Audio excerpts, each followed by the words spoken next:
the sun herself, darshan, which I think is about 13 years old. And I knew through conversations with Vanessa that this topic of Yasodhara and the Buddha and the Buddha leaving his family had always been something that troubled her, but also fascinated her. And it had been on her heart and mind for a very long time. And so this is why this book, if you read it, it's really so coming so much from her own experience also. Just that as a background. But so why would Vanessa bring her students to India and Ladakh? Because she is a professor of religious studies at the liberal art department of Marianopolis College in Canada, in Montreal, where she has been teaching since 1999. And then she's also a research fellow for the Institute of Studies in Race, Reconciliation and Social Justice at the University of the Free State. She has a long academic publishing record.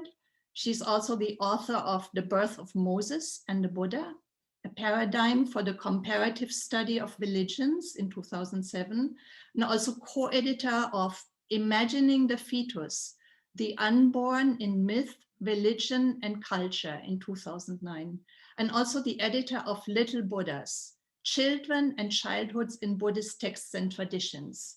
So I hope you can explore some of those writings as well. But Yasodhara and the Buddha is her first novel.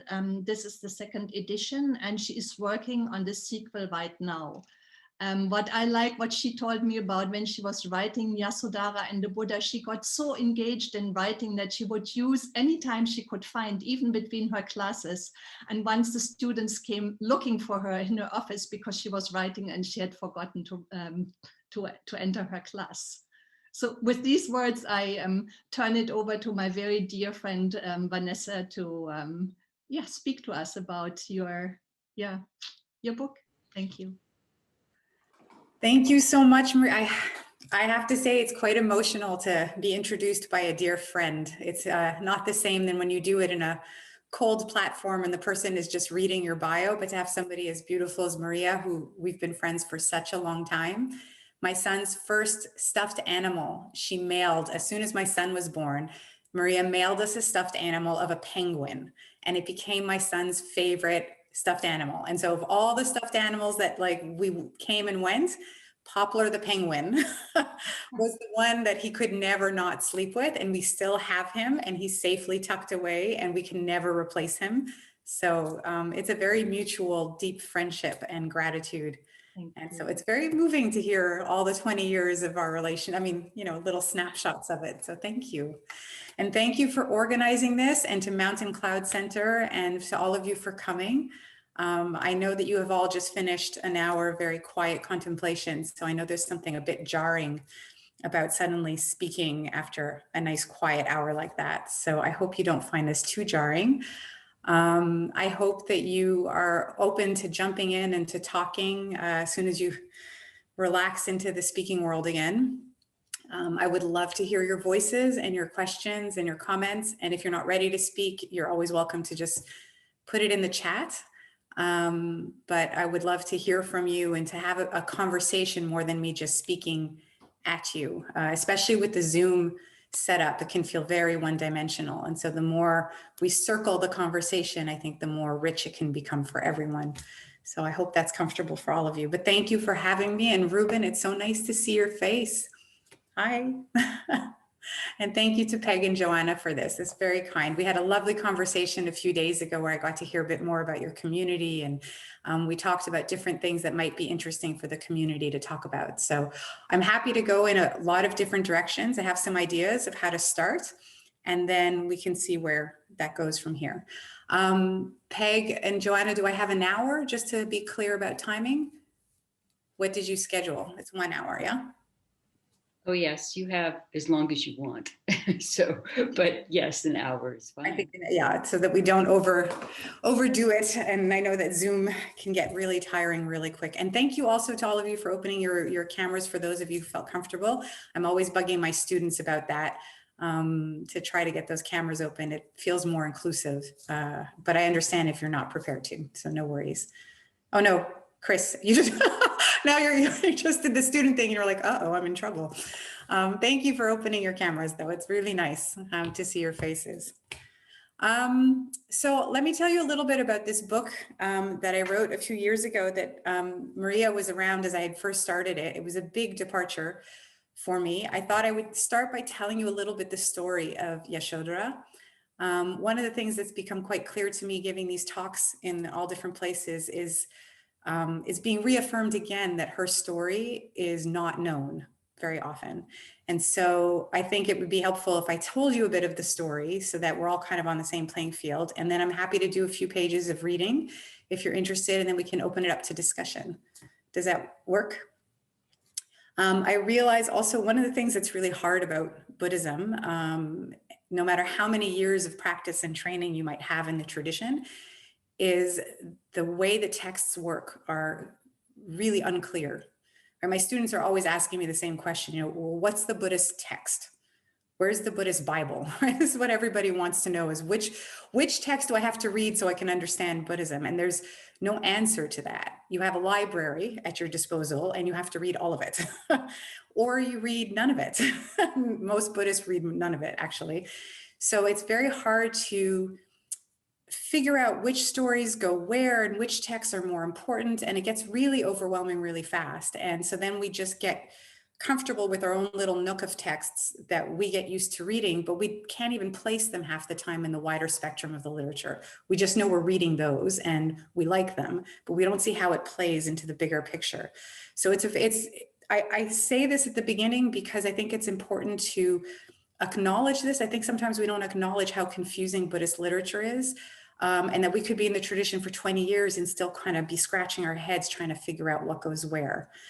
And so if those are questions that you want to engage with at some point, I'm really happy to discuss them.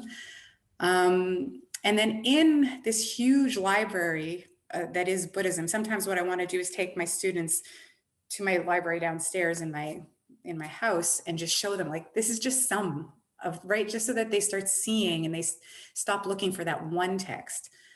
And then in all of those texts, we have so many stories. And then Buddhism moves from place to place and new stories are created. So for all of you who are much more rooted in the Zen tradition, you have your own extraordinary collection of Zen stories that have departed quite a lot from the Indian tradition and from the Indian stories. And so it seems really far away to try to figure out what those Indian stories are and how to connect to them. And so there really is a huge corpus of storytelling that really spans the whole planet. And it's difficult to navigate it all, is basically all I want to say.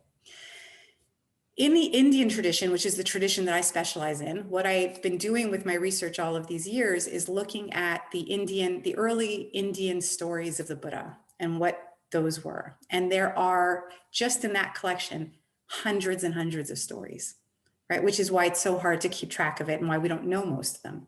So what people tend to know is the Buddha was a prince and he had the four sights, and four sights being seeing sickness, old age, sickness, death, and then a renunciant.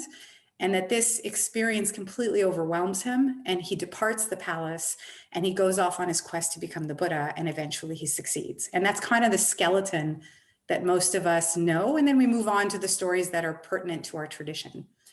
Does that kind of make sense? Yeah.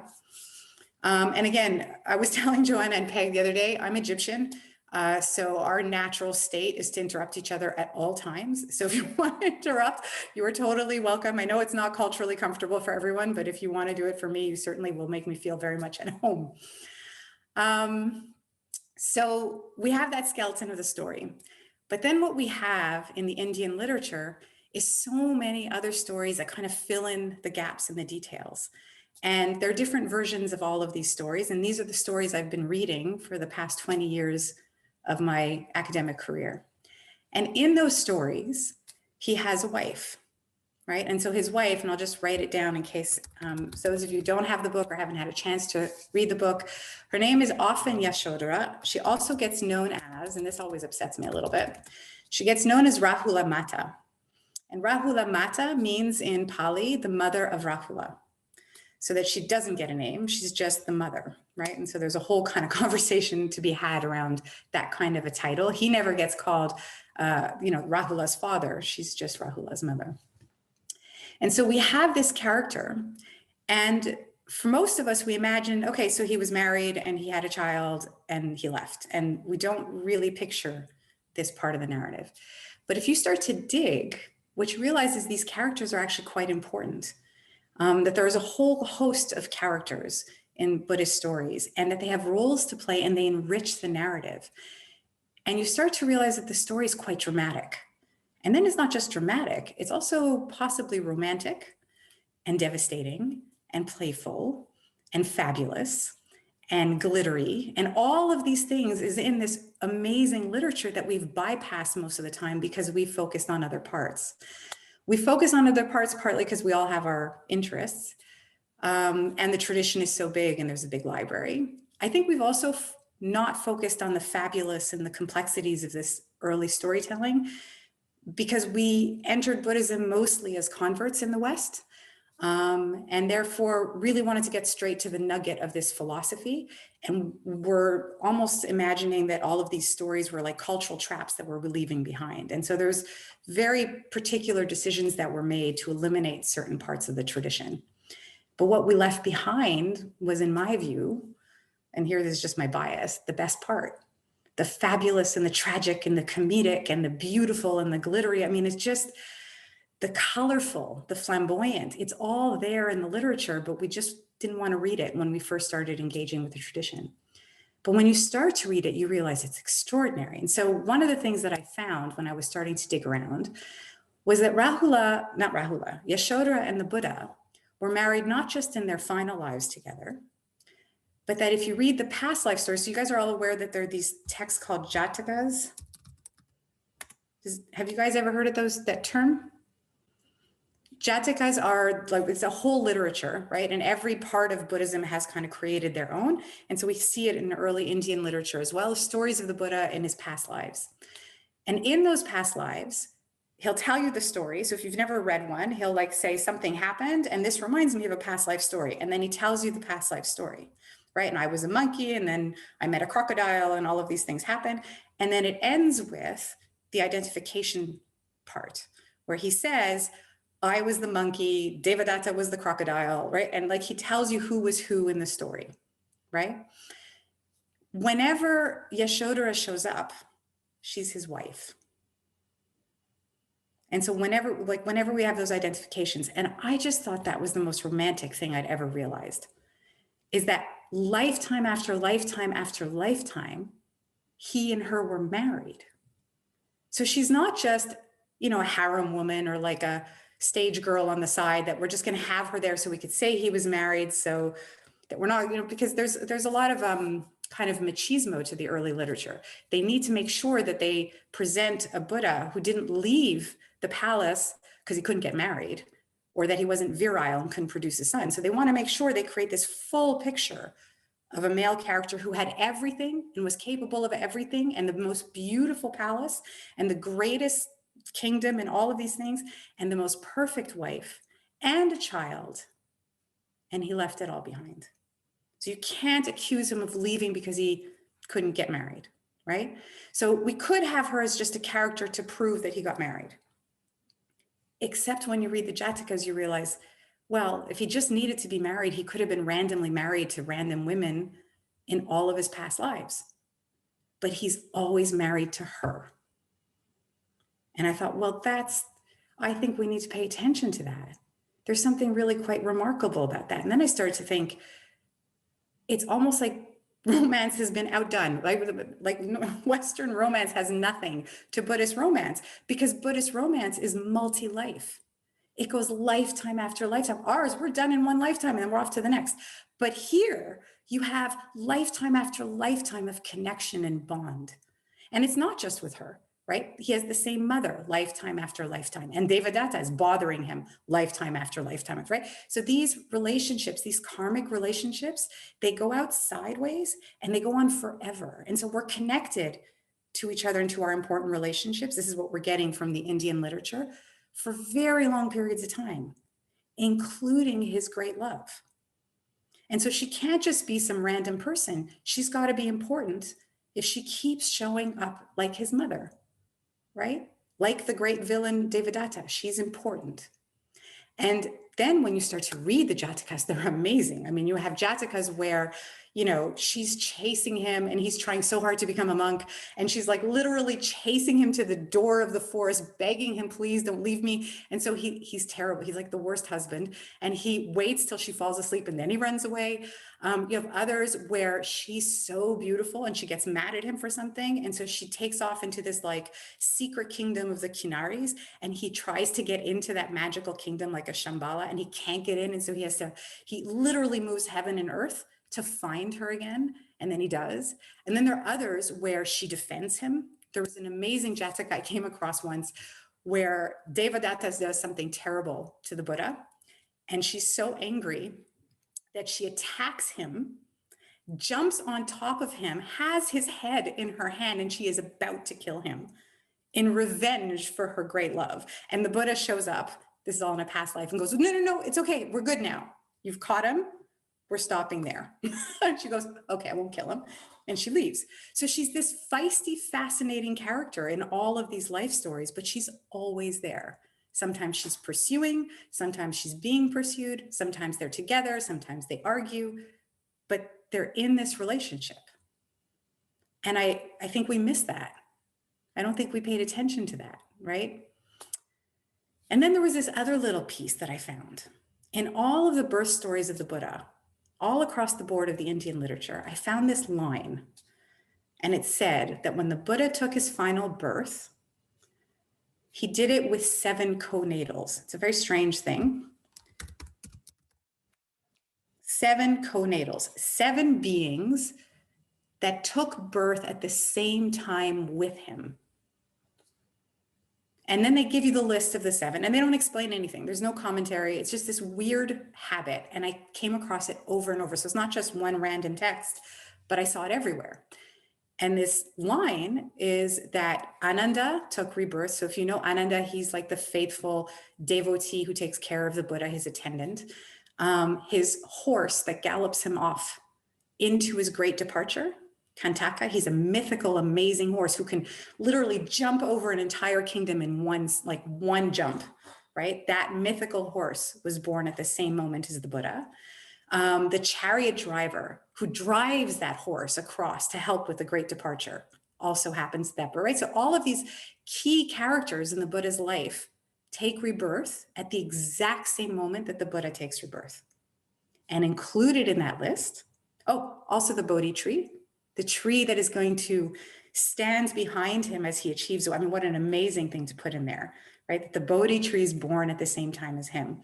And whenever I read that, I think of like my husband's stepfather who planted all these trees. He lived in the country, planted all these trees when his children were born.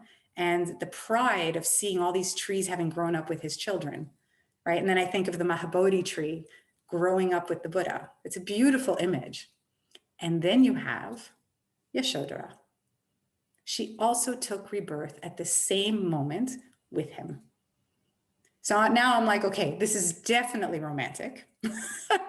And I don't think we've allowed that interpretation.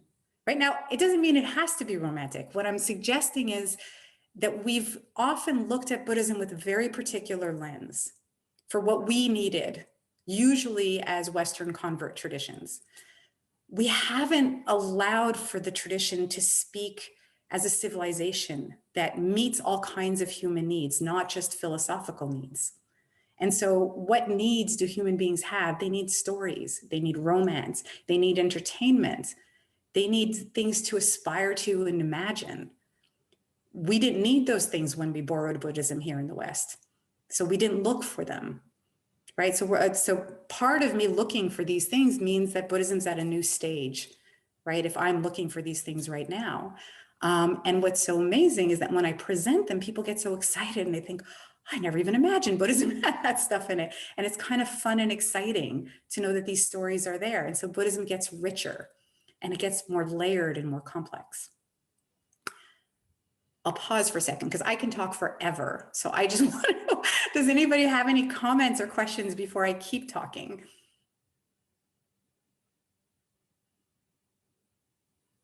You're still...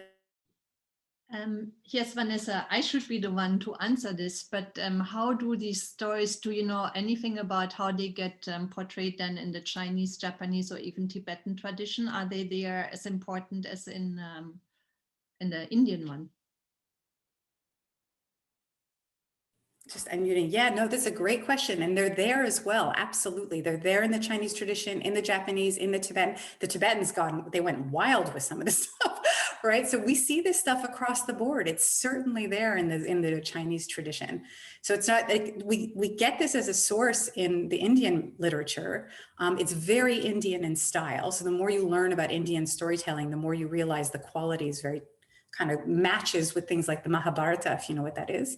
But it certainly travels, right? So there's an amazing story of Yasodhara in the Tibetan tradition where Devada, after the Buddha leaves, one of the questions that the Tibetan tradition had was, she's left alone. She doesn't have a husband, no one to protect her. So Devadatta comes back to the palace and decides, well, if I marry her, then I get to be king. And so I put this in the book, even though knowing that the Sri Lankans would kill me for including it. And in my notes, I'm like super apologetic about it. But in the Tibetan tradition, he tries to rape her, to lay claim to her, right? So the stories they keep, the drama continues. And part of it is this engagement that the community has with these characters, right? And the love of these characters and imagining them in so many different ways. Once you start imagining, you can't stop. So, okay. So she's born. Oh, Elijah, yes. Hi, thank you. Thank you so much for being here. And I was just curious because I confess I didn't read the instructions carefully. So the book that I read was the older edition. Oh, that doesn't matter. And I was curious, like, what was, if it's possible at all to summarize what the differences between the newer edition and the older, or maybe what your motivation was for doing a new edition. The two editions of the book, you mean? Yes. The blue one and the red one? I think I've only seen the older one, so I don't know what color they are. But I think the older one is like pale blue. I don't have it here, it's downstairs, and the newer one is this one. yeah, it's not that one. It's the Okay, so you read the pale blue one. It's the same book. I expanded the introduction, I expanded the notes, but the motivation was that the first edition was published in South Asia, so by a press in India. And then Bloomsbury asked for the rights, and so they took the worldwide rights. So it's just basically a new audience. So there's no real motive. It's just in a second edition, these things happen, right? The book continues, and so now we've done it again. So it's just the story is the same. Notes and introduction are different. Thank you. You're welcome. And I know it's confusing because Amazon was actually supposed to remove the Indian edition from Amazon once the rights system changed, but Amazon is complicated to work with. So some people are still buying that one. It's kind of funny. All right, so they take their birth. She is traditionally viewed as one of his cousins, which was totally normal back in those days. And they presumably grow up kind of together. We don't know much about her youth. We don't know much about his youth either. But we know the story of him being enclosed in his palace. And so this is a story that we see all across the literature, that the king is frightened because he gets this prophecy very early on, right? He has his son's astrological chart read. I'm sure you've all heard bits and pieces of this story. And the astrologers say that one of two things may happen. Either the young prince will become the greatest king anyone has ever known, Chakravarti, right? It's a wheel turning king, or he will become a great religious teacher. And the astrologers couldn't tell which one was going to be the outcome. And so the king hears this and he has a really interesting insight. He knows that obviously he doesn't want his son to be a religious teacher. I mean, how many fathers want that for their kids? So he doesn't want that to happen. He wants his son to take up the family business. He wants his son to take the throne as he's supposed to. That is his responsibility. And so he conjures up a plan to try to protect his son from ever becoming religious. And he has one insight about this that is the most foundational insight, and that is that suffering is usually what leads us to a contemplative life, right? And that if somebody never suffers, which is really an impossible request, then maybe the material world will be enough. And we can be satisfied with what is in front of us.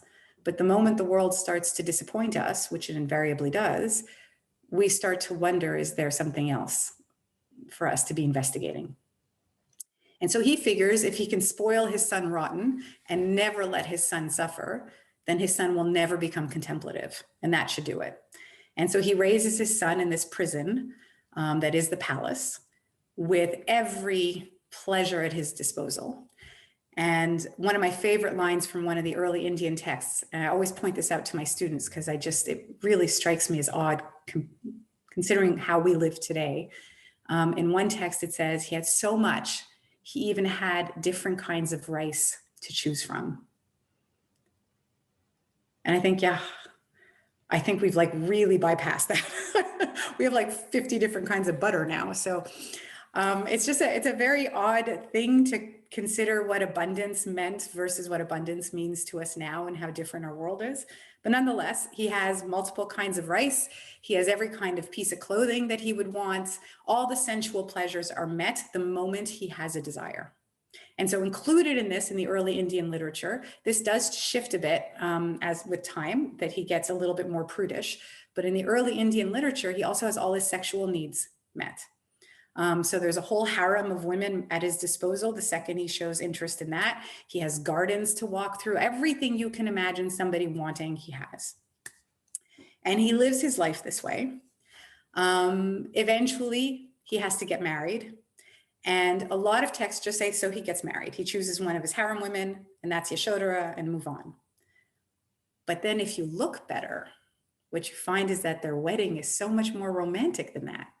What I found, and this is one of my favorite chapters to have written in the book, is that they have this scene in a bunch of the Indian texts where he chooses her almost like Cinderella.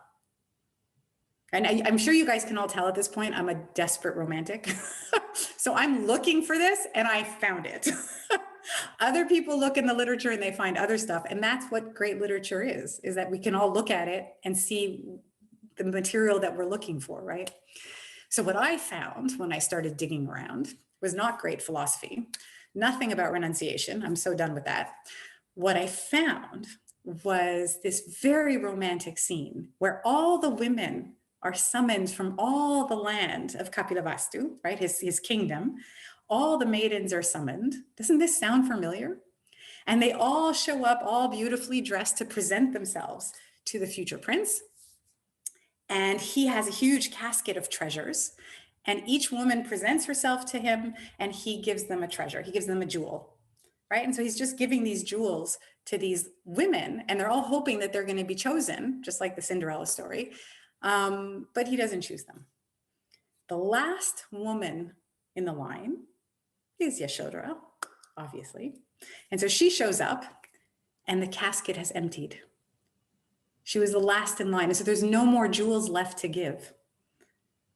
And so there's an awkward moment for sure. And then he decides to take the necklace off of his own neck and place it on hers. And this was the sign that he had chosen her.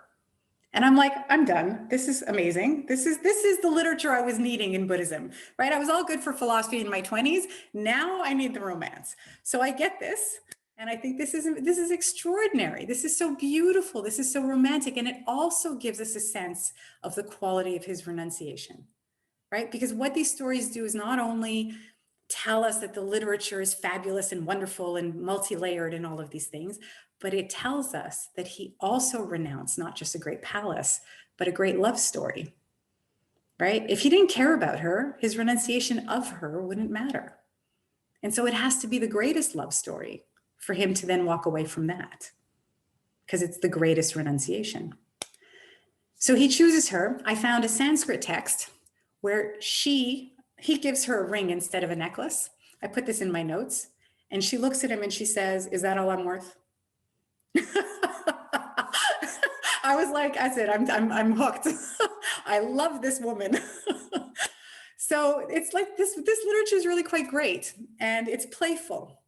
So he chooses her, she chooses him. In some texts, she takes the necklace from him, which is even more audacious, right? But they're bound and they get married. And then 12 years later, when he's 29, is usually the age more or less when they claim this, he gets itchy feet. And so just as she finally gets pregnant after years and years of this empty palace life, he escapes the palace to see the four sights. And he escapes the palace. I'm sure you're all familiar with the story. And he sees old age, sickness, death, and renunciation. And he is utterly devastated by it. And so it's this kind of theoretical knowledge that we have all of our lives. And now all of a sudden he knows it in a fundamental way. And when you know something like that, you can't ever turn back. And so that's the engagement of suffering that his father was trying to prevent. But you can't prevent something like that. And so one day he really gets it. And he returns from that trip. That's it, it's over. It's non-negotiable anymore. And so now the texts do different things. And so one text has him go straight to his father. And he tells his father, I'm sorry, but I have to go. And his father says, but you can't go. Your responsibility is to the throne. You can't do this. What are you thinking? And he says something really powerful at this point. He says, I see that the house is burning. Don't ask me to stay.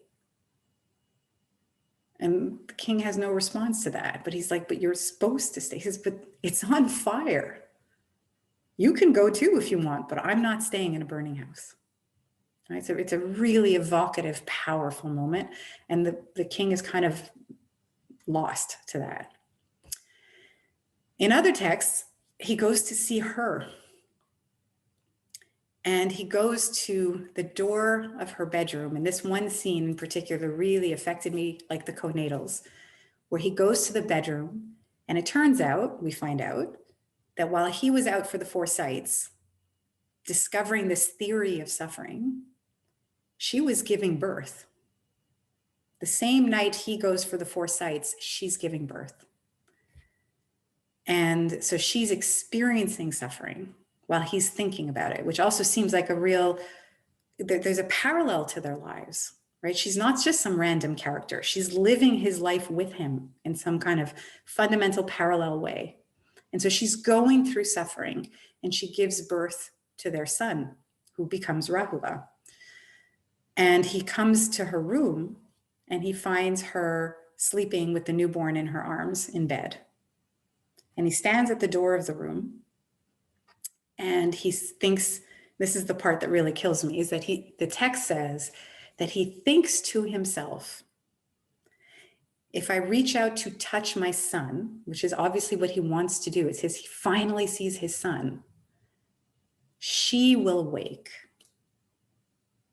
And then I won't be able to go. And that's it. My heart is broken. This is extraordinary. This is your heartstrings. This is passion. This is loss. This is everything. It's not dry contemplation. If he touches his son, she will wake and he'll never have the courage to go. What a moment. And so you feel also his longing of fatherhood. You feel his love for her. You feel a million things in this extraordinary moment, and she misses it. She's asleep. And so he decides, I won't do it. And he turns around and he walks away. And that's how he does his great renunciation. And he goes to get his horse and they gallop off into the sunset. And he leaves her. And she wakes up the next morning and she discovered that he's gone. Yes, Ruben, it's definitely from the Lotus Sutra, yeah. Absolutely. I wonder sometimes if the burning house metaphor, as Ruben was saying, I was going to make a reference to the Lotus Sutra and then I forgot. If the burning house metaphor of the Lotus Sutra starts here, with this, the line comes from Ashvaghosha's Buddhacharita, if you want to look at it. One of the most beautiful texts of the Buddha's life. It's 1st, 2nd century Indian text of the Buddha's life story. And it's here this first time that I see that reference. So I imagine that's kind of the beginning, unless it was just a saying it gets picked up, but thank you for that. How are we doing? Any questions or comments? So as you can see, once I start going, I didn't even get to the reading yet. It's probably never going to happen. I can talk about the Buddha's life story forever. It makes me very happy. Does anyone have any thoughts or comments? Elijah? Yes, in the book, and I can't remember if you referenced this in the notes, but in the book you have that scene during their marriage when the Buddha joins her in the circling of the, I think it's the fire. Was that from the text, or was that an image that you put in there? It's a beautiful image. So one of the things I had to do throughout the book was I've got all this material from the texts, but then there's all these moments that aren't talked about. And so I had to figure out how to link and create stories in between the stories so that the whole thing held. And so what I do in the notes that I thought was really important, I wrote the book without notes.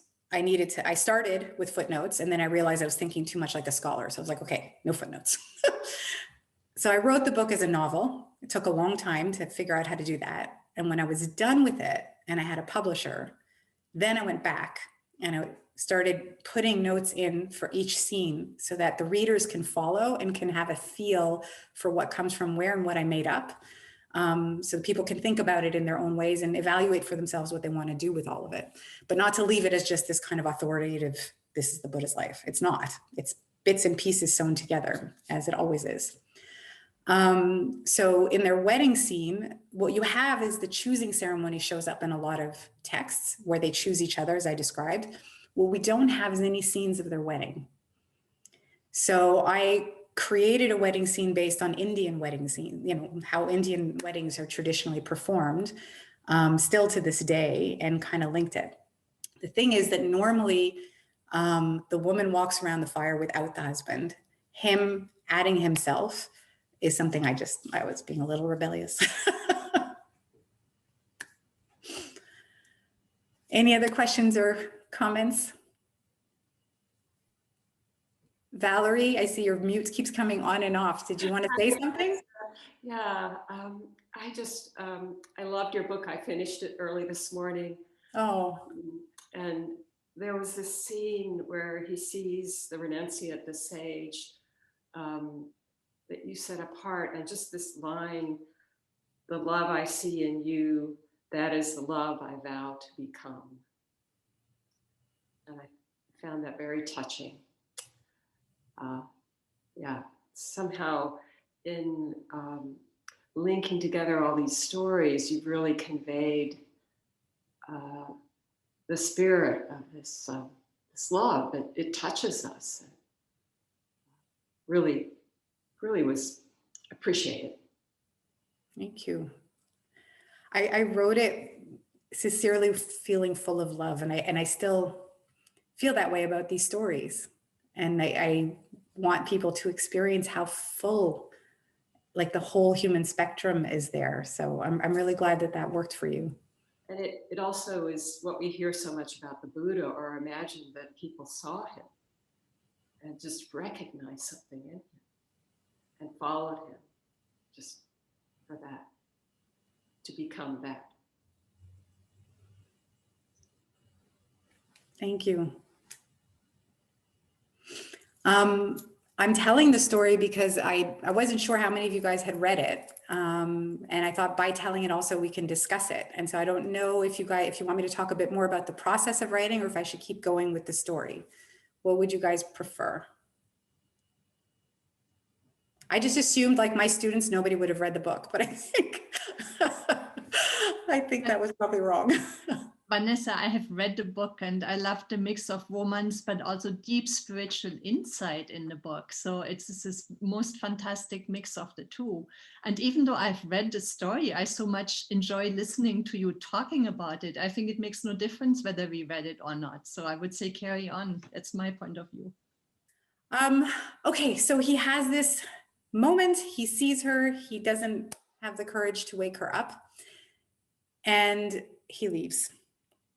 And the horse, for those of you who read the book, you know, the horse is a whole other character that deserves some attention. This extraordinary steed, Kantaka, he dies of heartbreak. And so this is the piece also that is so touching about, and again, I think we've been missing something in our engagement with the tradition, is that we're so focused on the renunciation and kind of celebrating, oh, he's so amazing. He practiced non-attachment. This is fabulous. I should be non-attached too, which is impossible. But then what you find is that the tradition also tells us everybody was heartbroken by his decision. And that gives us a sense of the depth of the tradition, right? If you have this kind of, this like one level thinking where it's just, yay, he became the Buddha and we're all just going to celebrate, it doesn't make sense. It just doesn't make sense. People don't operate like that. And so if he's going to make this decision of doing, and I'm sure all of us have had moments like that where if we're really going to follow the path that we want to follow, a lot of people aren't going to be happy with us. And that's just how it goes. And so with every decision comes suffering. And the tradition holds that. They don't eliminate it. They don't whitewash it. They don't pretend it's not there. The tradition is not fundamentalist in this way, right? I remember having a conversation during one of those Elijah meetings, actually, Maria, with someone who will remain nameless, who's a very important Buddhist leader, who really surprised me, because when we talked about this book, she, very, very senior teacher in the tradition, she said, if you're going to write about Yasodhara, she has to be happy when he leaves. And I said, what do you mean she has to be happy? She goes, you're not allowed to write that she's upset, because everyone was happy because he was going to become the Buddha. And I said, I can't do that. I said, the tradition doesn't even do that. Like, what do you do? Where is this coming from? And she says, no, you can't do it. No one was ever unhappy with him. And I thought, this is a new wave of fundamentalism that is unrecognizable to me. Because if you look at the literature, layer after layer after layer, there is this heartbreak and this sobbing and this anguish of how could you leave us? Right? The Mahapajapati, the great and glorious Mahapajapati, who's going to be the leader of the nuns. I mean, no one gets more powerful than her. And there are scenes where she's just devastated. There's one beautiful scene I didn't put in the book, but that she cried so much after the prince left that her eyes got covered with scales and she went blind. And so when he returns to meet the community in Kapilavastu years later, she's led to him blind. And he performs a miracle in the sky. I didn't put this in any of this in the book, but there's a wonderful miracle that gets played out in a lot of traditions. We have a lot of art. It's called the miracle of Shravasti, where he performs his Buddhahood. And he creates this jeweled walk. I mean, again, talk about fabulous. A jeweled walkway that does the expanse of the cosmos from end to end. And he walks across this jeweled walkway in the sky, giving teachings with half his body up in flames and the other part of his body in water flowing. And he switches it. So the upper body is fire and the lower body is water. And then it's the upper body's water and the lower body. And he's just going fire, flames, as he's walking through this jeweled expanse, giving teaching. It's the most wild image. And he does this on multiple occasions. Like, he really wasn't a shy character. You know, he wanted everyone to know who he was, and he performed it.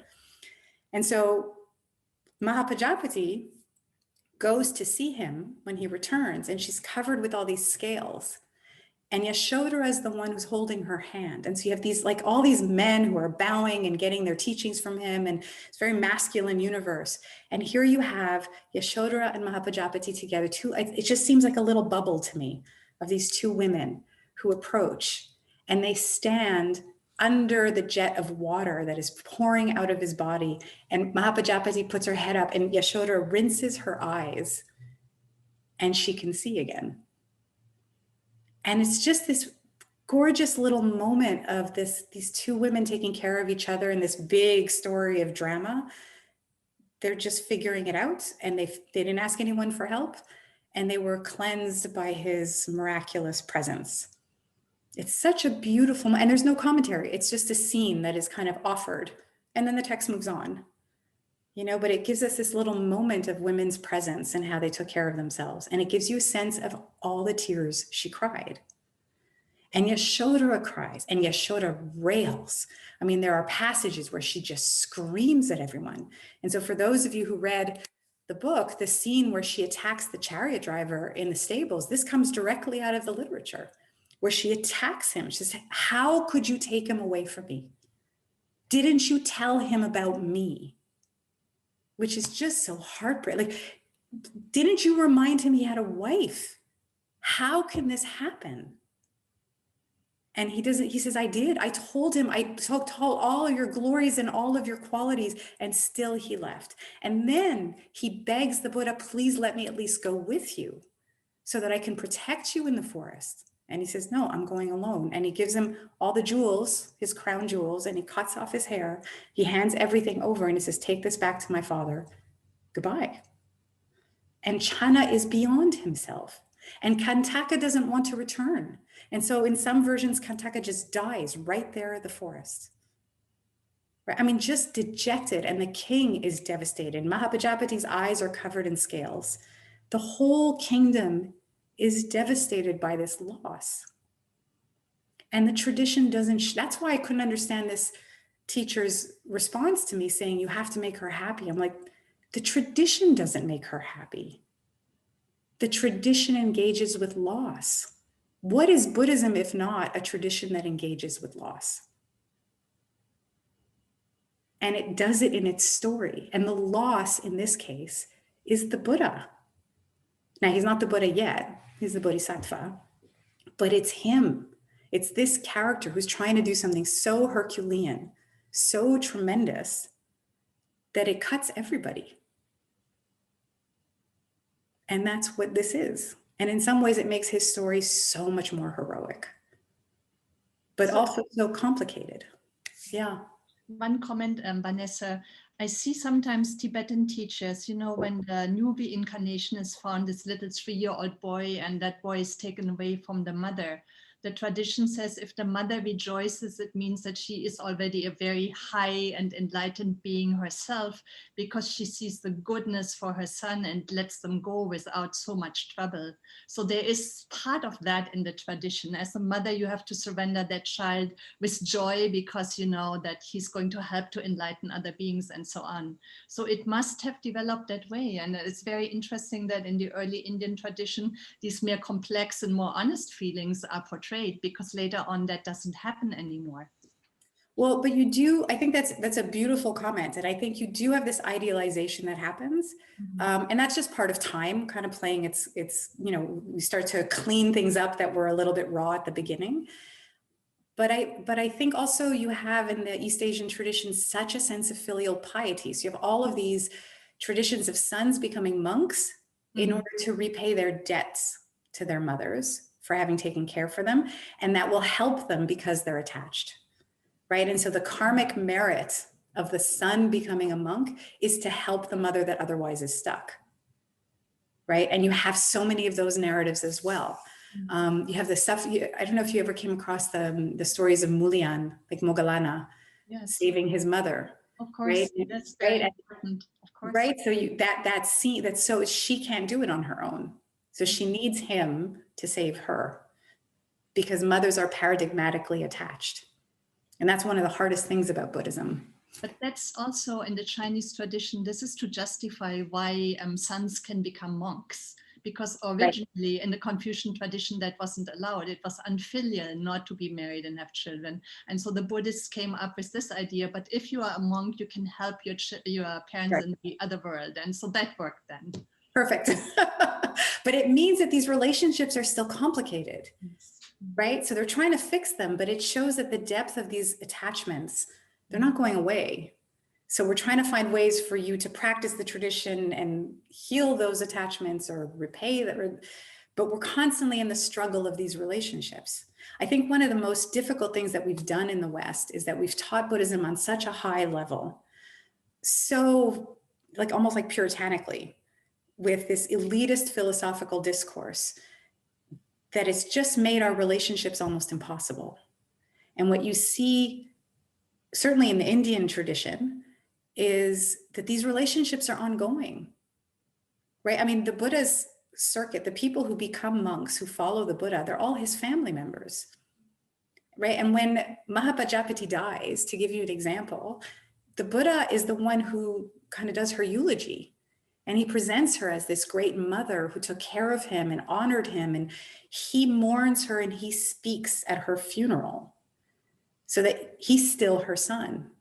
And he talks about her as my mother. So he doesn't no longer see her as, like, we've been very extreme in our interpretation of these things. She's not my mother, or I have renounced all of these relationships, or I'm above it all, or I'm trying to be above it all. There's, I think, more integration of these relationships in the literature than I think we've considered. And I think we've made our lives very hard in some ways. I mean, maybe I'm just projecting, but I think sometimes we went straight to like the really high level really fast. And maybe that high level is possible, but it's far, far, far away. And until then, we're going to be in relationships. And they're going to be complicated and messy and disappointing and painful. I think what you are saying there is very important, because I find with some of the Zen students, this can happen, that when they are in a very difficult relationship, they think the teaching that the Buddha is giving them is to just leave the relationship without solving anything. And I'm warning about that, but that's a very important point. Yeah. It's too far, too fast. Yes. You know, and even in the Buddha's narrative, when we see him talking about her as his mother, it's like a remind, oh, even then she's still his mother. It's not this person has achieved, like, he's not talking about her in some robotic, cold way. He's still, that's his mother. He might not be sobbing hysterically, so maybe like that would be a bit odd, but the relationship is recognized. Mm-hmm. And I think we might need to soften. That's why I think reading these stories becomes a really enriching experience. We feel the wholeness of the human experience. And maybe we don't have to push ourselves so hard. And maybe that creates its own softness, a little bit more forgiving quality to us. I mean, certainly, and again, I'm projecting 100% here, but I know that when I first started practicing the tradition 25 years ago, I took these ideas really, really seriously. And it was like I was punishing myself in some ways. And so the reason I struggled so much with becoming a mother that Maria was making a reference to, this is the kind of thing I would never say in my classes, but the reason I struggled so much is that those stories really cut me up. These stories of the Buddha just walking away and just, he's above it all. And I was 29 when I got married and he was 29 when he left. And I could not get over that parallel. And I thought, oh, look at him. He became the Buddha at 29 and here I am going for the ball and chain. I'm ruining myself like it's a disaster. And then having a child after, when you hear these stories for so long of non-attachment and impermanence and abandonment and renunciation, it's really confusing.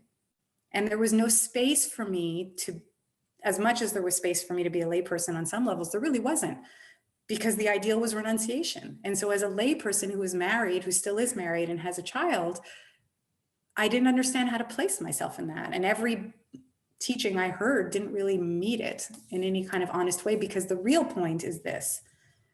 And so it's okay, you failed, but, you know, make your peace with it. You know, be a good failure. And maybe that's kind of how it felt. And so it was really quite painful.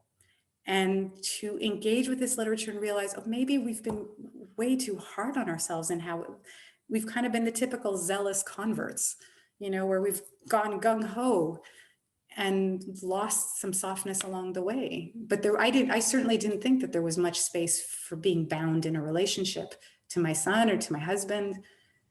I didn't quite understand how to do that here. And then when I go to the Buddhist world, there's no problem, right? You go to a Buddhist temple and the kids are running around and the nuns, half of them, it's their grandchildren, right? And the children go visit their parents in the nunnery. Like, it's so much more integrated. Life is so much more messy and layered, and there's so many different ways of being. And I think that's what the literature invites us to consider.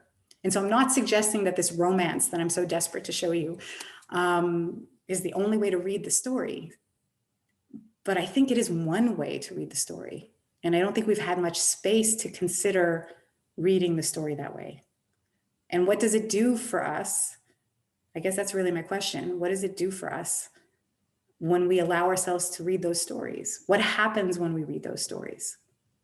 And how does it change our experience of the tradition? For me, it changed everything.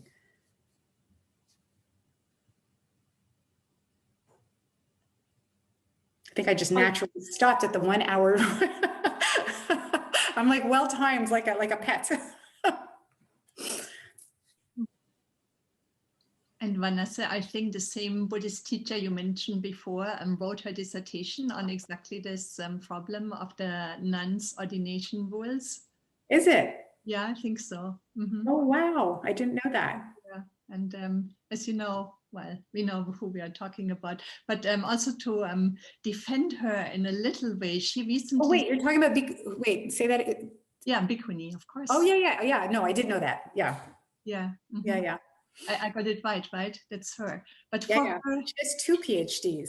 One is that, and one I think is in engineering or something. Yes, exactly. But she is, from her point of view, I know her a little bit better. She sees everything from a perspective where she sees the good in everything. And she recently sent me something for a different book where she actually talks about a teaching where the wife can help the husband not leave her by showing love. So she is also a complex person, just to make that comment that if we get one answer about something, it doesn't always show the whole picture. Absolutely. 100%. Yeah. Ruben? Yes, thank you so much. I really am enjoying this, and I've learned a lot. This issue has been also with me since I taught Introduction to Buddhism in Sophia University umpty years ago, and there was a young woman student who became upset when I gave them the story of the Buddha leaving his wife and so on. And at that time, I was, in the Jesuit world and so on, just a male chauvinist way of looking at things, and that really jolted me. Never true. that jolted me, and that became a kind of a thorn on my side in terms of being a little more open to the voices of women. And so you said you wrote the book because you were mad at the Buddha. So, well, the book will give the reader a sense of how you were able to resolve that, I suppose. But could you just summarize for those of us who are here, how have you resolved that? I know that there's still something that needs to be tackled, namely what you said about women's orders and so on. But how did you yourself come to terms with the Buddha having left and having caused such suffering? In order to eliminate suffering, he had to cause such suffering. I think the only way I can understand it now is that sometimes there's things that we have to do, even if it breaks everyone's heart. You have to know that it breaks everyone's heart. But sometimes you have the house is burning. I think that it's that line. And so when your life is on fire, you have to do what you have to do. And it's not negotiable. And I think it wasn't negotiable for him. And so it left, I think my peace came when I realized all these other authors were looking at the broken pieces. They didn't not look at it. They told us stories of Mahapajapati having her eyes covered in tears and Yasodhara devastated. Like, they told us that. They didn't pretend it wasn't true. I think if the literature didn't give me that, I couldn't have done it. But that they gave me these characters, that Kantaka dies of a broken heart. I thought they knew the cost and he went anyway. Then it is the most heroic thing that can ever happen because of the cost. It's a very emotional story in that sense. Thank you. That's powerful. Thank you. I think we should probably stop there. You guys have been sitting for so long. You probably need to move.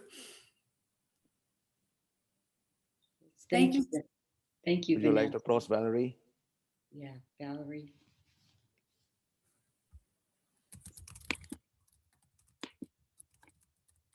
Thank you so much on behalf of Mountain Cloud and also Maria Kanan Zen Center.